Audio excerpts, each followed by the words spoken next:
This isn't a random encounter. It is a cold, calculated raid. 6 wolves move through the shadows like ghosts with a singular, deadly purpose.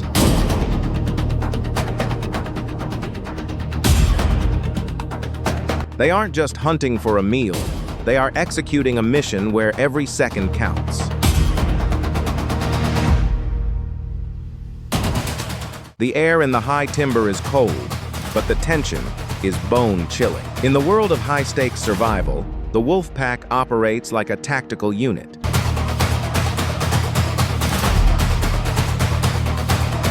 While we often think of them as simple brawlers, their real power lies in their organization. When the pack arrives at the den, they don't just rush in blindly. They establish a perimeter. One wolf is chosen for the dirty work. This individual possesses the strongest forelimbs and the most persistence. Its job is to tunnel into the burrow, ignoring the claustrophobic darkness to reach the target. The other 5 wolves form a moving wall. Notice how quickly this happens. In nature, a drawn-out fight is a dangerous fight.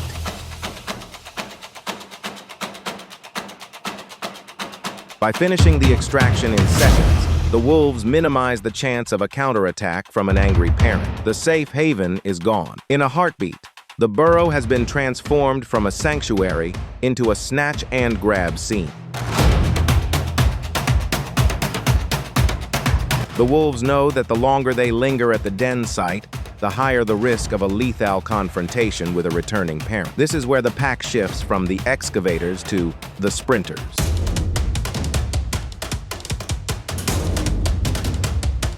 The strategy of velocity.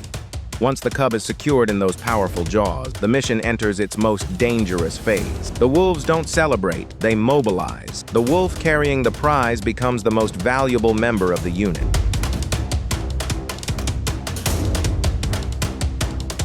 It keeps its head high and its pace steady, focusing entirely on putting miles between the pack and the den. The other 5 wolves don't just run, they pivot. They stay between the lead runner and the den, constantly checking their shoulders. They are creating a mobile buffer zone, ready to harass and slow down anything that tries to give chase.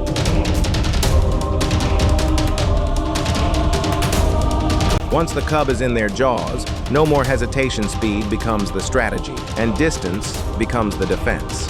The moment that cry hits the air, the rules of the forest shatter. For the mother bear, the carcass, the prize she just fought to defend, is now trash. Her entire biological makeup has shifted from hungry scavenger to avenging protector, closing the gap with a speed that defies her massive frame.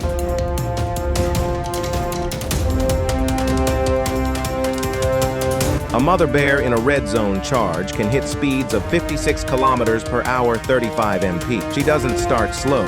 Her massive shoulder hump is a powerhouse of fast twitch muscle designed for explosive acceleration.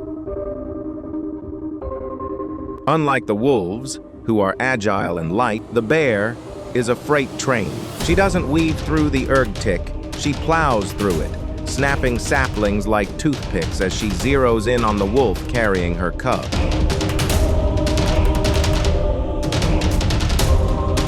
This is where the bear's superior reach changes the game. A single, well-placed swat from a paw the size of a dinner plate can break a wolf's spine or pin it to the earth instantly. The wolf is trapped. The bear is standing over it. The wolf is pinned with a death lock. This is the raw, unfiltered reality of the wild. When a mother bear pins a wolf into the white snow, it isn't a fight, it's an execution. By dismantling the lead runner so violently, she sends a shockwave of fear through the other remaining wolves. They aren't just watching a fight, they are watching the total destruction of one of their own.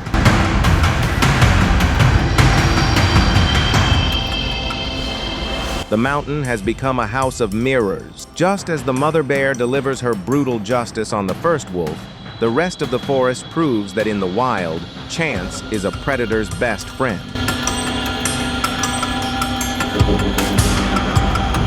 This isn't a single pack's failure.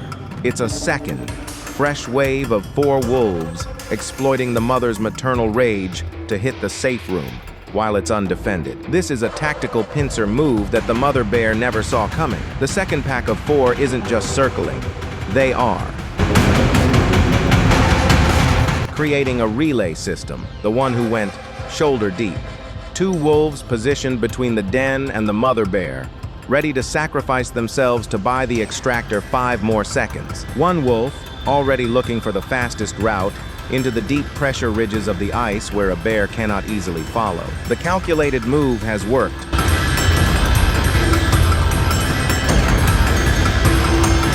The wolves have split her focus, and now she has to choose between finishing her vengeance or launching a second, exhausted charge. This is the transition from a hunt to a total psychological warfare.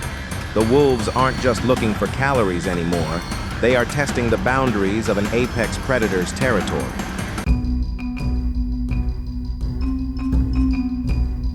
But the mother bear has undergone a sharp, internal shift. She has paid the ultimate price. 1 cub is gone. A debt she can never recover, and that loss has forged a refusal that is more dangerous than her initial rage. The lesson she is refusing to repeat is the mistake of split focus. In her first fight, she was a seeker, chasing down the threat. Now, she becomes a fortress. She no longer lunges.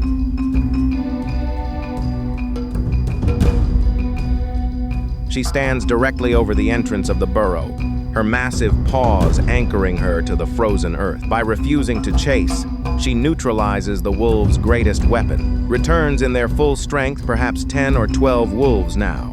They are circling through the back and testing the edges of her reach. The wolves try to harass her from multiple angles simultaneously. If 3 wolves lunge at her left flank, she has to resist the urge to turn fully, because she knows a 4th wolf is waiting to slip into the den from the right. The wolves are yapping and snarling, creating a wall of sound to disorient her.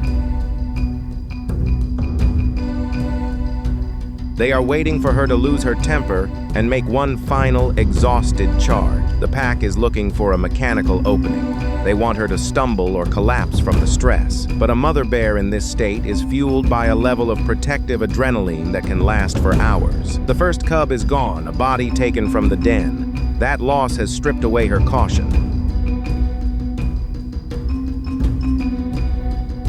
She has established a perimeter of death around the burrow. Any wolf that enters the inner circle isn't just bitten, it is crushed. Every roar she lets out now isn't a challenge.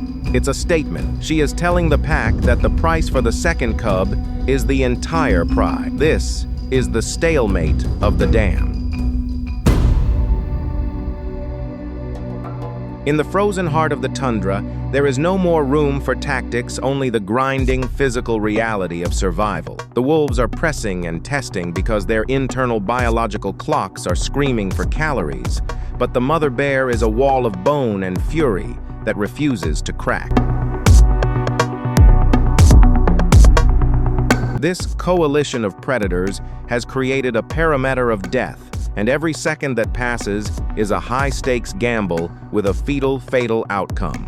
The wolves are using kinetic distraction. They aren't trying to land a killing blow yet. They are trying to overload the bear's nervous system.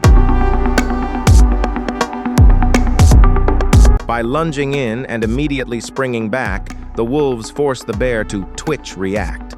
Every time she swipes at a wolf that isn't there, she burns ATP adenosine triphosphate, the cellular fuel for her muscles.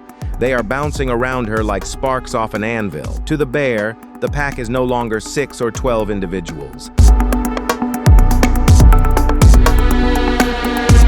They are a blur of gray and white, a moving wall that she cannot pin down. If a wolf gets too close and the mother bear lands even a partial strike, that wolf is removed from the gene pool. A broken leg in this cold means the wolf cannot hunt, cannot keep up with the pack, and will starve within days. The pack understands that this bear is not hunting them, she is eradicating them. A hunting bear might quit if the fight gets too hard, but a mother protecting her last cub will fight until her heart literally stops. That limit is a physical barrier the wolves are terrified to cross.